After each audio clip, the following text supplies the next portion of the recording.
আচ্ছা, এখন আমরা আছি কৃষ্ণনগর সিটি রেল জংশন। সেখানে হচ্ছে শিয়ালদায় রেল দপ্তর থেকে জানা গেল যে শিয়ালদায় কয়েকটা প্ল্যাটফর্ম কাজের জন্য ওরা রেল অনিয়মিতভাবে চালাচ্ছে, অথচ শিয়ালদা থেকে ট্রেন আসছে এবং কৃষ্ণনগর পর্যন্ত আসছে, তারপরে বহরমপুর বা লালগোলা পর্যন্ত কোনো গাড়ি যাচ্ছে না এবং কোনো রকম ইনফরমেশনও নেই। আর তাছাড়া এই কয়েক হাজার যাত্রী সারাদিন এখানে কৃষ্ণনগর থাকার পর আজকে রাত্রি 2টো, 2:30, 3টে হতে চলল। এদের কয়েক হাজার উত্তপ্ত জনতা আজকে স্টেশন মাস্টারকে ঘেরাও করেছে এবং সেখানে তাদের একটা বক্তব্য, যেহেতু ট্রেন যাচ্ছে না তাহলে ইনফরমেশন কেন দেওয়া হলো না আগে থেকে, এবং যেহেতু টিকিট ইস্যু করা আছে তাহলে টিকিট কেন ইস্যু করা হলো। টিকিট যদি ইস্যু না করা হতো তাহলে এই মানুষ আজকে এইভাবে ভোগান্তি অ্যাক্সেস হতো না।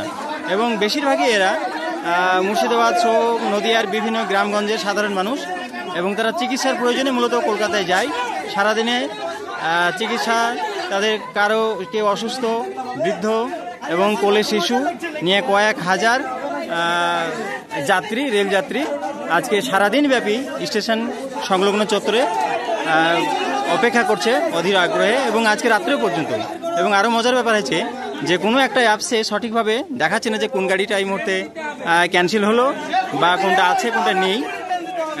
এই এদের মূলত 3টা দাবি, যে যেহেতু গাড়ি নেই তাহলে ইনফরমেশন আগে থেকে দেওয়া হলো না কেন, এবং আমাদেরকে টিকিট কেন ইস্যু করা হলো। সাধারণ যে যাত্রী তাদের বক্তব্য একটা পরিষ্কার, যে আমাদেরকে টিকিট কেন ইস্যু করা হলো এবং সারাদিন এখানে ওয়েট করা হচ্ছে, এবং কেন আমাদেরকে ইনফরমেশন করে দেওয়া হচ্ছে না। এবং এদের আরও একটা বক্তব্য, যে যেহেতু শিয়ালদা স্টেশনে কাজ চলছে তাহলে লালগোলায় গাড়ি যেতে অসুবিধা কিছু, বা লালগোলা পর্যন্ত যে লোকাল গাড়িগুলো ছিল সেই গাড়িগুলো ক্যান্সেল হলো কেন, যে রানাঘাট থেকে কৃষ্ণনগর থেকে যে গাড়িগুলো যায় সেই গাড়িগুলো ক্যান্সেল হলো কেন। তো স্টেশন মাস্টারকে ঘেরাও করা হয়েছে এই মুহূর্তে। আপনারা দেখছেন স্টেশন মাস্টার কোনো বক্তব্য নেই, তিনি নির্বিকার, তিনি বিকল্প কোনো ব্যবস্থা করতে পারবেন না সেটা জানালেন।